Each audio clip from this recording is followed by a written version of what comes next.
नमस्कार। शब्द साची विंध्य के समाचार बुलेटिन में आपका स्वागत है। मैं हूं आपके साथ नियाजिया। शुरुआत करते हैं हेडलाइन से। रीवा संभाग की नई पहल, कॉलेजों में एमपीपीएससी यूपीएससी की free coaching. Gyansthali school Rewa के खिलाड़ियों ने रचा इतिहास, ताइक्वांडो चैंपियनशिप में जीते कई पदक। रीवा इंदौर एक्सप्रेस की निशातपुरा स्टेशन पर स्टॉपेज की मांग, उप मुख्यमंत्री ने लिखा पत्र। रीवा में पारिवारिक कलह से तंग आकर महिला ने लगाई फांसी। रीवा में पीएम आवास योजना में बड़ा फर्जीवाड़ा, फर्जी तरीके से अपात्रों को सूची में किया गया शामिल। रीवा शहर में बीड़ा लिंक रोड बदहाल ढेकहा में रोज हो रहे हादसे। सतना कलेक्ट्रेट में ट्रैफिक पुलिस की दबिश, बिना हेलमेट पहुंचे कर्मचारियों के कटे चालान। सतना में मोबाइल चोरी के शक में युवक को खंभे से बांधकर पीटा, वीडियो वायरल। कामायनी एक्सप्रेस में सफर के दौरान यात्री की मौत, सतना में उतारा शव। सीधी पेपर लीक कांड में दोषी प्राध्यापक को पुलिस कार्रवाई से मिली छूट। सीधी में छुइया घाटी में भीषण हादसे में ट्रक 2 टुकड़ों में टूटा, चालक गंभीर। सिंगरौली में 1000 आबादी का संपर्क ठप, पक्के पुल के लिए कलेक्टर ने मांगी जमीन। किसानों को बड़ी राहत, ई टोकन व्यवस्था समाप्त, अब आधार कार्ड से सीधे मिलेगी खाद। और रीवा में दोपहर की तेज बारिश के बाद फिर खिली धूप। अब खबरें विस्तार से। रीवा संभाग के शासकीय महाविद्यालयों में अध्ययनरत विद्यार्थियों के लिए एक बड़ी और राहत भरी खबर है। अब छात्र अपनी नियमित पढ़ाई के साथ साथ एमपीपीएससी, यूपीएससी तथा अन्य प्रतियोगी परीक्षाओं की तैयारी बिल्कुल निःशुल्क कर सकेंगे। संभागीय आयुक्त शीलेंद्र सिंह की पहल पर शुरू किए गए इस नवाचार को अमल में लाते हुए उच्च शिक्षा विभाग के अतिरिक्त संचालक महेंद्र मणि द्विवेदी ने संभाग के सभी कॉलेजों को तत्काल कोचिंग शुरू करने के निर्देश दिए हैं। कई शासकीय महाविद्यालयों में ये कक्षाएं पहले ही प्रारंभ की जा चुकी हैं। वहीं ठाकुर रणमत सिंह टीआरएस कॉलेज में अब तक शुरुआत न होने पर प्राचार्य को त्वरित कार्रवाई के निर्देश जारी किए गए हैं। ये पहल विशेष रूप से उन आर्थिक रूप से कमजोर विद्यार्थियों के लिए वरदान साबित होगी जो महंगे कोचिंग संस्थानों की फीस भरने में असमर्थ हैं।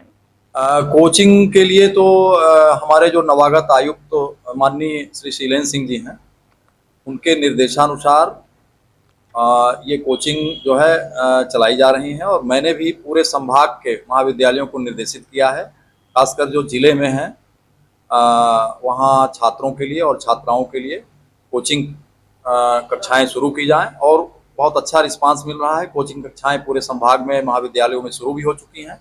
केवल ठाकुर रणमत सिंह महाविद्यालय में अभी नहीं शुरू हुई है। मैंने प्राचार्य से आग्रह किया है कि आयुक्त महोदय के निर्देशानुसार उसे भी आप तत्काल शुरू करें। आज मैं उन्हें पत्र भी लिखने जा रहा हूँ। ये पीएससी, यूपीएससी और जितने कॉम्पिटिटिव एग्जाम होते हैं उस हिसाब से कॉलेज के जो टीचर्स हैं बच्चों को तैयार करेंगे, पूरी तरह निःशुल्क।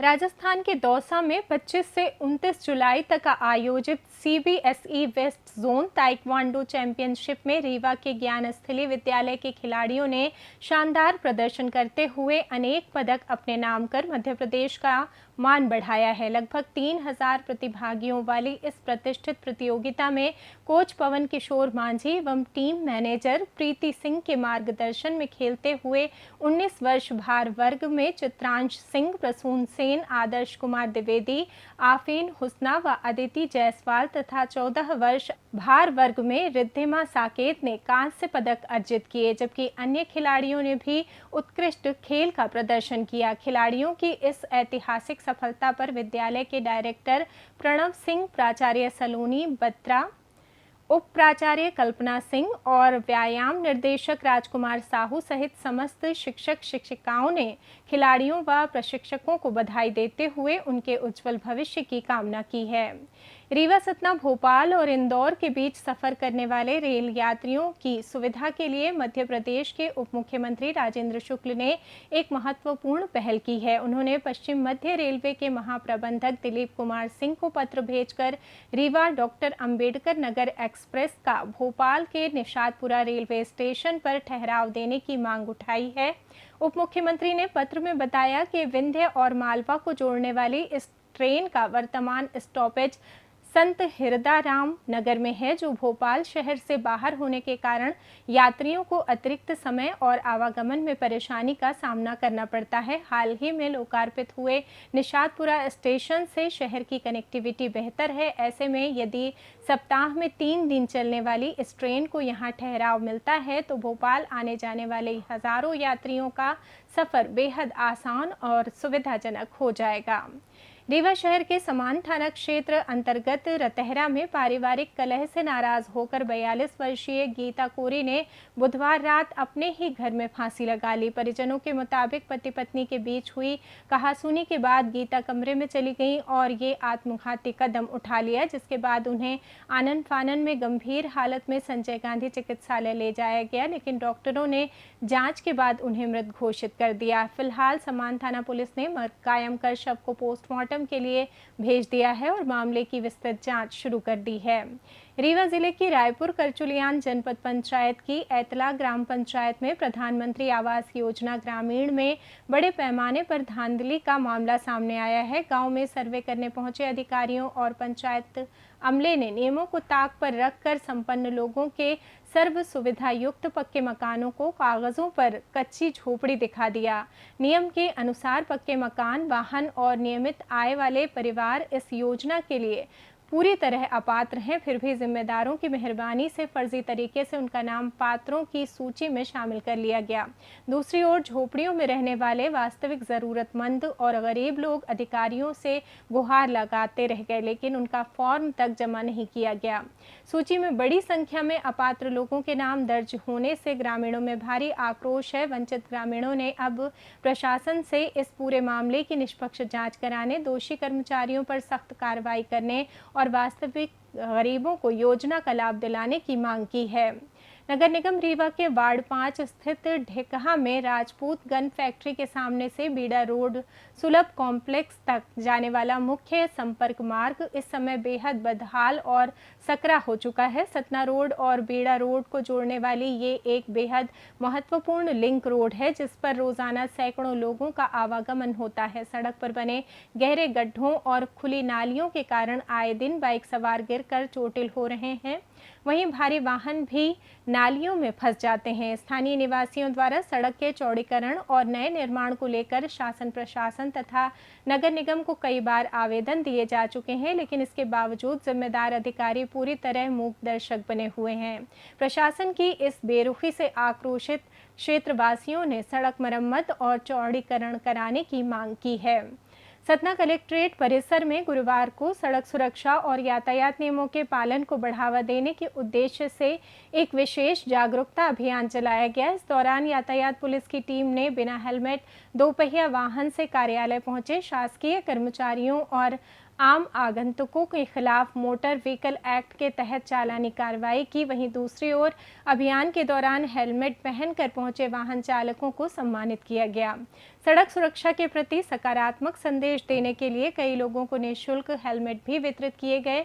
मौके पर मौजूद एसडीएम राहुल सिलाड़िया और ट्रैफिक डीएसपी पूनम रावत ने लोगों को समझाइश देते हुए कहा कि हेलमेट चालान से बचने के लिए नहीं, बल्कि अपनी सुरक्षा और जीवन रक्षा के लिए अनिवार्य रूप से पहने। साथ ही अधिकारियों ने स्पष्ट किया कि जिले में सड़क सुरक्षा को लेकर ऐसे औचक अभियान आगे भी जारी रहेंगे।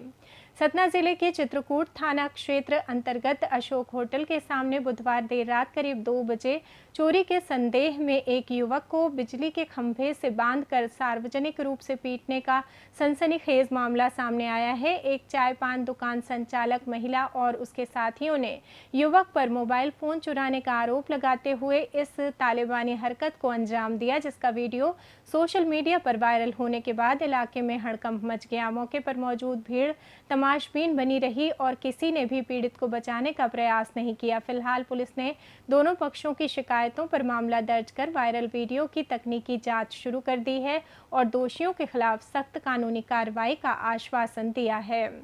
लोकमान्य तिलक टर्मिनस से बनारस जा रही कामायनी एक्सप्रेस में गुरुवार दोपहर एक दर्दनाक हादसा सामने आया, जहां सफर के दौरान एक यात्री की अचानक तबीयत बिगड़ने से मौत हो गई। मृतक की पहचान रंजन यादव के रूप में हुई है, जो ट्रेन की S8 बोगी में सवार होकर बनारस जा रहे थे। कटनी और मैहर स्टेशन के बीच अचानक स्वास्थ्य बिगड़ने पर जब तक मदद मिलती तब तक उन्होंने दम तोड़ दिया। ट्रेन के सतना रेलवे स्टेशन के प्लेटफॉर्म नंबर 2 पर पहुंचते ही जीआरपी और आरपीएफ की टीम ने शव को नीचे उतारकर जिला अस्पताल की मोर्चरी में भिजवाया। घटना की सूचना बनारस स्थित परिजनों को दे दी गई है, जिनके सतना पहुंचने के बाद पोस्टमार्टम कराया जाएगा। फिलहाल पुलिस मामले की जांच में जुटी है। सीधी के संजय गांधी स्मृति स्वशासी महाविद्यालय में पेपर लीक का एक गंभीर मामला सामने आया है, जहां 3 जून को होने वाला अंग्रेजी विषय का प्रश्न पत्र करीब 2 महीने पहले 5 अप्रैल को ही यूट्यूब पर वायरल कर दिया गया था। जांच के बाद उच्च शिक्षा विभाग ने मऊगंज में पदस्थ सहायक प्राध्यापक प्रभाकर सिंह को दोषी पाया है। अतिरिक्त संचालक उच्च शिक्षा महेंद्र मणि द्विवेदी ने त्वरित कार्रवाई करते हुए दोषी प्राध्यापक को परीक्षा प्रश्न पत्र निर्माण एवं मूल्यांकन कार्य से पूरी तरह पृथक करते हुए ब्लैकलिस्ट कर दिया है। हालांकि पेपर लीक जैसे गंभीर अपराध के बावजूद आरोपी प्राध्यापक पर अब तक कोई आपराधिक प्रकरण दर्ज नहीं कराया गया है, जिससे सरकार और कॉलेज प्रबंधन की नीयत पर सवाल खड़े हो रहे हैं। इस संबंध में अतिरिक्त संचालक महेंद्र मणि द्विवेदी का कहना है कि एफआईआर दर्ज कराने का अधिकार संबंधित कॉलेज प्रबंधन के पास है। एक तरफ जहां सरकार पेपर लीक के खिलाफ सख्त कानून बनाने के दावे कर रही है, वहीं इस मामले में केवल प्रशासनिक निलंबन व ब्लैक लिस्टिंग की कार्रवाई ने वास्तविक और दंडात्मक कदमों के बीच के अंतर को उजागर कर दिया है। ये मामला संजय गांधी स्मृति महाविद्यालय सीधी का था। तो उस प्रकरण की जांच कराई गई, जांच समिति बनाई गई थी। जांच समिति की रिपोर्ट आ गई है और तदनुसार उस व्यक्ति के खिलाफ कार्रवाई की अनुशंसा कर दी गई। उस व्यक्ति को परीक्षा कार्य से डिबार कर दिया गया है। इन्हें प्रश्न पत्र निर्माण और कापियों का मूल्यांकन और इस तरह की कोई भी गोपनीय जो चीज़ें हैं वो उनके कर्तव्य के अंतर्गत अब नहीं रहेंगी। हाँ, आपराधिक मामला भी दर्ज किया जा सकता है, पर अभी ये अब कॉलेज के ऊपर निर्भर है। सीधी जिले के रामपुर नैकिन थाना क्षेत्र स्थित छुहिया घाटी में गुरुवार सुबह करीब 10 बजे एक तेज रफ्तार बेकाबू ट्रक भीषण हादसे का शिकार होकर 2 टुकड़ों में टूट गया, जिससे वाहन का अगला हिस्सा पहाड़ी से नीचे जा गिरा और पिछला हिस्सा सड़क पर ही फंसा रह गया। इस भयानक दुर्घटना में ट्रक चालक गंभीर रूप से घायल हो गया है, जिसे प्राथमिक उपचार के बाद बेहतर इलाज के लिए रीवा रेफर किया गया है। हादसे की सूचना मिलते ही मौके पर पहुंची पिपराव चौकी पुलिस ने स्थानीय लोगों की मदद से बचाव कार्य शुरू किया और क्रेन बुलाकर सड़क पर पड़े ट्रक के पिछले हिस्से को हटवाकर यातायात बहाल कराया। पुलिस की शुरुआती जांच में दुर्घटना का कारण वाहन की तेज रफ्तार और चालक का नियंत्रण खोना माना जा रहा है। वहीं पिपराव चौकी पुलिस घायल चालक और ट्रक मालिक की शिनाख्त के साथ मामले की विस्तृत जांच में जुट गई है। सिंगरौली जिले की चितरंगी जनपद अंतर्गत कुलकबार और बगदरा गांव के ग्रामीण सालों से बेलहवा नाले पर पक्के पुल की बाट जोह रहे थे। स्थायी पुल न होने से लगभग 1000 की आबादी हर साल बारिश में जान जोखिम में डालकर बांस बल्लियों के सहारे नाला पार करने को मजबूर है। नाला उफान पर आने से दोनों गांवों का संपर्क टूट जाता है और ग्रामीणों को 4 किलोमीटर का लंबा चक्कर लगाना पड़ता है, जिससे स्कूली बच्चों, किसानों व मरीजों को भारी फजीहत झेलनी पड़ती है। पंचायत एवं ग्रामीण विकास राज्य मंत्री राधा सिंह के गृह क्षेत्र का मामला होने और उनके पिछले साल दिए आश्वासन के बावजूद अब तक पक्का निर्माण शुरू नहीं हो सका। वहीं इस संबंध में सिंगरौली कलेक्टर गौरव बेनल का कहना है कि नाले के दोनों ओर निजी भूमि होने के कारण पक्का पुल व संपर्क मार्ग अटका है। यदि ग्रामीण जमीन देने पर सहमति जता दें तो तत्काल निर्माण कार्य शुरू करा दिया जाएगा। खाद की उपलब्धता को लेकर किसानों की लंबे समय से चली आ रही परेशानियों को दूर करते हुए मध्य प्रदेश सरकार ने ई टोकन की जटिल व्यवस्था को समाप्त कर दिया है और अब किसानों को खाद ई टोकन के बजाय सीधे आधार कार्ड के आधार पर उपलब्ध कराई जाएगी, जिसके संबंध में आवश्यक आदेश भी जारी कर दिए गए हैं। पिछले कई महीनों से ई टोकन प्रणाली और स्लॉट बुकिंग के झंझट के कारण किसानों को रात भर जागना पड़ता था और दूर दराज के केंद्रों के चक्कर काटने पड़ते थे, जिसके चलते लगातार हो रहे विरोध प्रदर्शनों को देखते हुए सरकार ने ये बड़ा कदम उठाया है। इस नई और सरल व्यवस्था के शुरू होने से अब अन्नदाताओं को बिना किसी परेशानी के आसानी से खाद मिल सकेगी। मौसम की बात करें तो मध्य प्रदेश में जारी मॉनसूनी गतिविधियों के बीच विंध्य अंचल में मौसम के विविध रंग देखने को मिल रहे हैं। जहां रीवा जिले में दिन भर धूप छांव का खेल जारी रहा। सुबह से ही आसमान में बादलों की आवाजाही के बीच दोपहर में अचानक मौसम बदला और कुछ देर के लिए तेज झमाझम बारिश हुई। हालांकि बौछारों के थमते ही दोबारा चटक धूप निकल आई, जिससे हल्की उमस का एहसास बढ़ा। वहीं संभाग के सतना, सीधी और सिंगरौली जिलों में भी दिन भर बादलों का डेरा जमा रहा और कुछ स्थानों पर हल्की फुहारें पड़ी।